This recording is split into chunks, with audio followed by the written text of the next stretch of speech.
So good morning friends, welcome to PD classes. Today a very important session for all those who want to make their career in banking sector. दोस्तों आज बहुत से नए questions हम पूछने जा रहे हैं। हमारा जो कैंडिडेट है वो आरआरबी पीओ के लिए जा रहा है, तो होप ये जो सेशंस है, जो टॉपिक्स है हमारे बहुत अच्छे हैं।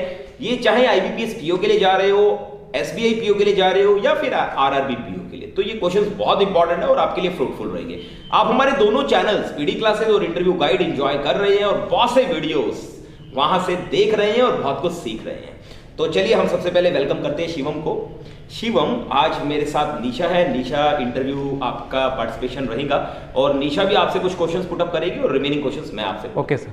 तो सबसे पहले तो मैं जानना चाहूंगा शिवम कि आप आत्मनिर्भर भारत के बारे में बताइए। सर, आत्मनिर्भर भारत अभियान जो है भारत के प्रधानमंत्री श्री नरेंद्र मोदी जी ने कोविड-19 पैंडमिक के बीच लॉन्च किया था। इसका मेन मोटो तो सर यही था कि भारत में जो छोटे कारीगर और मजदूर हैं उनके द्वारा जो सामान बनाया जाता है, जो घरेलू वस्तुएं बनाई जाती हैं, उनका उपयोग ज़्यादा से ज़्यादा हो और विदेशी वस्तुओं पे जो डिपेंडेंस रहते हैं अपने, वो कम से कम होना चाहिए। प्रधानमंत्री नरेंद्र मोदी जी ने 12 जून 2020 को इसकी घोषणा की थी। इसके अंतर्गत उन्होंने घरेलू वस्तुओं के उपयोग पर बढ़ावा दिया था। सर, ये कोविड-19 पैंडमिक में पूरे विश्व के सामने खाने पीने की वस्तुएं और रहने की समस्या उत्पन्न हो गई थी, जिसको लेकर प्रधानमंत्री नरेंद्र मोदी जी ने सरकार के साथ विचार किया और इस अभियान को लॉन्च किया। इसका मेन उद्देश्य, जैसे मैंने पहले भी बताया, छोटे कारीगरों और मजदूरों के द्वारा जो वस्तुएं निर्मित की जा रही हैं छोटे स्तर पर, उनका उपयोग करना। इसके लिए नरेंद्र मोदी जी ने एक कैंपेन चलाया था, वोकल फॉर लोकल। इसके अंतर्गत उन्होंने घरेलू वस्तुओं के उपयोग पर बढ़ावा देने, उनका प्रचार करने और लोकल जो वस्तुएं, घरेलू वस्तुएं, उनको इतना प्रचार करना, इतना उनको उपयोग में लाना कि वो लोकल से ग्लोबल वस्तुएं बन जाए, इस पर जोर दिया था। सर, जो आत्मनिर्भर भारत पैकेज है वो कुछ पिलर्स पर डिपेंड करता है, जिसके अंतर्गत जनसंख्या संरचना, तंत्र, आधारभूत ढांचा, अर्थव्यवस्था। सबसे पहले अपने बात करते हैं तंत्र के ऊपर। सर, इस अभियान के अंतर्गत प्रधानमंत्री जी ने कहा था कि एक ऐसा तंत्र विकसित किया जाएगा जिसके अंतर्गत छोटे मजदूरों और कारीगरों को ज़्यादा से ज़्यादा फायदा हो सके, उनके द्वारा बनाए गए प्रोडक्ट्स को ज़्यादा से ज़्यादा खरीदा जा सके। फिर अपने सर बात करते हैं जनसंख्या संरचना के ऊपर। इसके अंतर्गत प्रधानमंत्री जी ने कहा था कि भारत में 18 से 35 वर्ष की आयु के सबसे अधिक व्यक्ति हैं, उनको बढ़ावा देने के लिए मेक इन इंडिया और मेड इन इंडिया, ये दो स्कीम जो पहले से ही चल रही थी इंडिया में, इनको और अच्छे तरीके से इनके ऊपर इम्प्लीमेंट करने के लिए बोला गया था, ताकि उनको जो युवा वर्ग है उनको काम भी मिल सके और उनको अपनी कैरियर ग्रोथ के लिए बढ़ावा भी मिल सके। सर, इसके बाद अपने बात करते हैं भौतिक आधारभूत संरचना पर। सर, आधारभूत संरचना के अंतर्गत प्रधानमंत्री नरेंद्र मोदी जी ने यह कहा था कि जो घरेलू वस्तुएं हैं उनको लेकर एक ऐसा आधारभूत ढांचा तैयार किया जाएगा, उनकी गुणवत्ता इतनी उत्तम होगी कि जो बाहर के देशों से जो प्रोडक्ट्स हैं उनका सामना कर सके बाजार में और उनसे बेहतर परिणाम दे सके। और अर्थव्यवस्था के अंतर्गत प्रधानमंत्री जी ने यह कहा था कि एक ऐसी अर्थव्यवस्था की प्रणाली विकसित की जाएगी जिसके अंतर्गत क्रम वाइज जो है वो जो इकोनॉमी है वो इंक्रीज नहीं होगी, बल्कि एक क्वांटम जंप आएगा उसके अंदर। ऐसी अर्थव्यवस्था प्रणाली विकसित की जाएगी। एंड सर, इसके अंतर्गत 200 करोड़ रुपए का एक पैकेज दिया गया था, जिसमें जितना मैं रिकॉल कर पा रहा हूँ 1,70,00,000 रुपए गरीब कल्याण योजना के लिए दिए गए थे। तो अनाज मुफ्त दिया जाएगा आने वाले 3 महीनों के लिए। जो दिहाड़ी मजदूर हैं मनरेगा पर, उनका जो दैनिक वेतन है वो 182 रुपये से बढ़ाकर 202 रुपये कर दिया गया है। और उज्ज्वला योजना के अंतर्गत जिन महिलाओं ने सिलेंडर लिए हुए हैं उन्हें अगले 3 महीने के लिए सिलेंडर मुफ्त दिए जाएंगे। एंड जनधन योजना के अंतर्गत जिन महिलाओं ने खाते खुलवाए हुए हैं उन्हें अगले 3 महीने तक हर महीने अकाउंट में 500 रुपये की प्रोत्साहन राशि दी जाएगी। सर, इसके अंतर्गत MSME को परिभाषित किया गया है। MSME का मीनिंग है माइक्रो स्मॉल मीडियम एंटरप्राइजेस। तो माइक्रो जो होंगे जिनका बिजनेस 5 करोड़ रुपए तक का होगा, और स्मॉल वो होंगे जिनका जो बिजनेस है वो 50 करोड़ रुपए तक होगा, और मीडियम इंटरप्राइजेज वो होंगे जिनका बिजनेस वो 250 करोड़ रुपए तक होगा। एंड इनके अंतर्गत 3 लाख रुपए तक के लोन की घोषणा की गई है, जो कि बिना किसी सिक्योरिटी के उनको दिया जाएगा। 1 साल तक उन्हें इसकी EMI चुकाने की छूट दी गई है। क्या आपने एमएसएमई का यूज लिया है? यस सर, हमारे बिजनेस के लिए हमने लिया हुआ है सर इसका यूज। ओके, चलिए फिर सेल्फ हेल्प ग्रुप के बारे में हमें बताइए।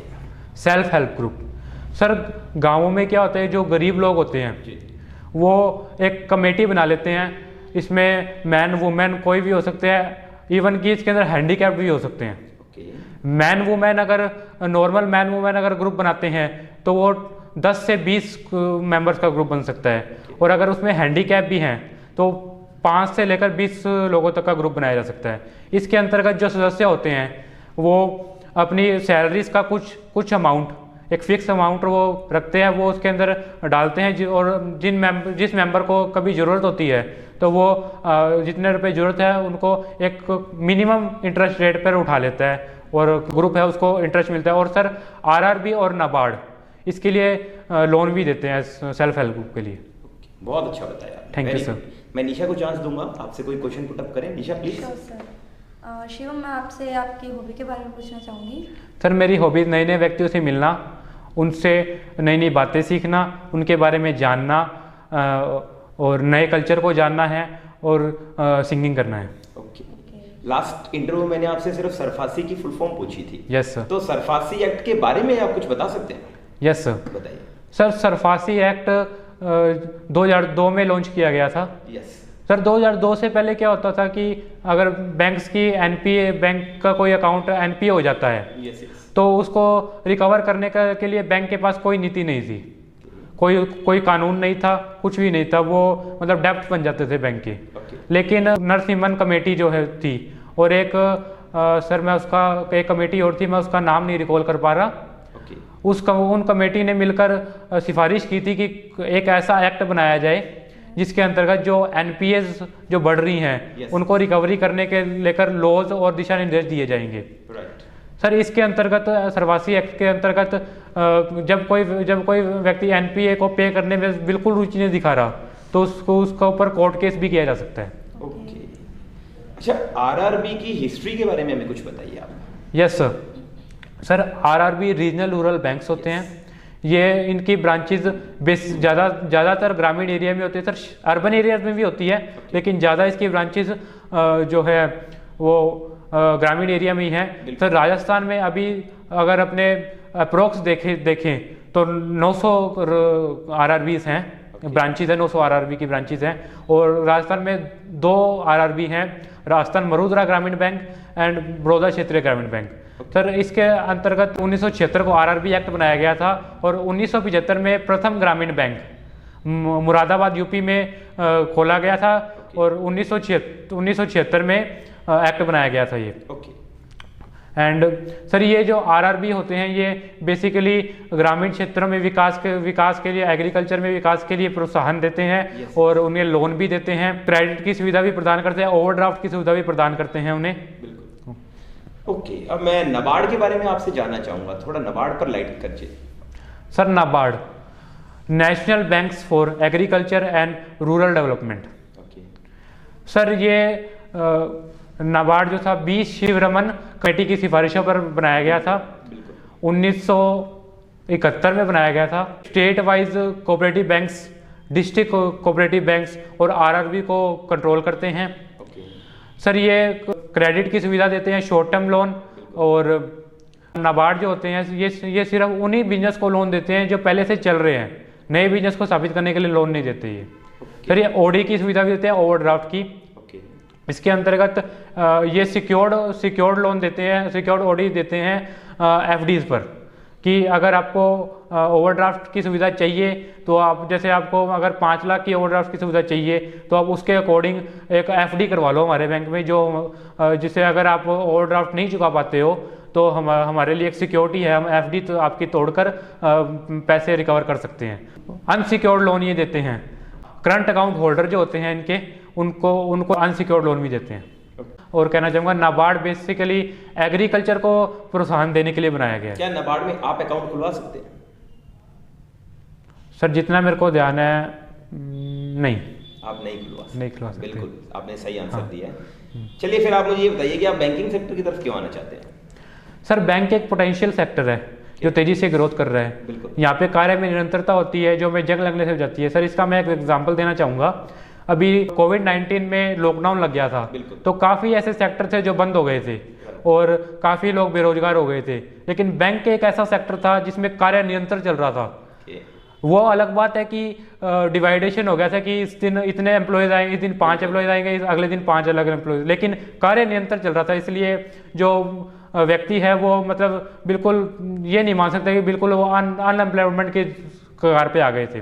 और सर जैसे कि आप जानते हैं कि मैं कॉमर्स ग्रेजुएट हूँ, तो मैं बैंकिंग टर्म्स को इजी अंडरस्टूड कर सकता हूँ, इसलिए मैंने बैंकिंग सेक्टर चुना है सर। और बैंक एक ऐसा सेक्टर है जो वेरियस फैसिलिटी उपलब्ध करवाता है, जैसे कि हमारी मॉनेटरी नीड्स के लिए काफ़ी जरूरी होती है। और सर मैं एक मिडिल क्लास पर्सन हूँ और मॉनेटरी नीड्स मेरी सर्वोपरि है। ओके, बहुत अच्छा बताया आपने। आज जितने भी टॉपिक्स हमने आपसे हाईलाइट किए और सारे नए टॉपिक्स थे, सबसे बड़ी बात है जो भी हमने आपसे टॉपिक्स कवर अप करवाए हैं, तुमने अपनी तरफ से उनको अच्छा कवर अप दिया है। और मुझे लगता है कि निशा को भी महसूस हुआ कि the person is studying well, और इन्होंने जो भी क्वेश्चंस पुट अप किए आपसे, राइट। ओके, तो बीइंग अ कॉमर्स स्टूडेंट आपको लगता है कि कॉमर्स का भी आप यूज यहाँ लाएंगे? बिल्कुल सर। Very good. तो ऑल्दो हमने आपके बहुत से इंटरव्यूज ऑलरेडी लिए हैं, yes, तो आपका कॉन्फिडेंस लेवल हमने देखा हुआ है। yes, बट ये कुछ क्वेश्चंस थे जो रिमेनिंग थे, तो मुझे लगता है कि इन क्वेश्चंस पे हम थोड़ा दोबारा वर्क करेंगे और अच्छा कर लेंगे। बिल्कुल ओके, बिल्कुल। आज आरआरबी के काफी बच्चों ने इंटरव्यू दिया, तो बहुत से क्वेश्चंस भी हमें नहीं मालूम थे, जिस पर हम लोग वर्क करेंगे। Proud of you, keep it up. Thank you.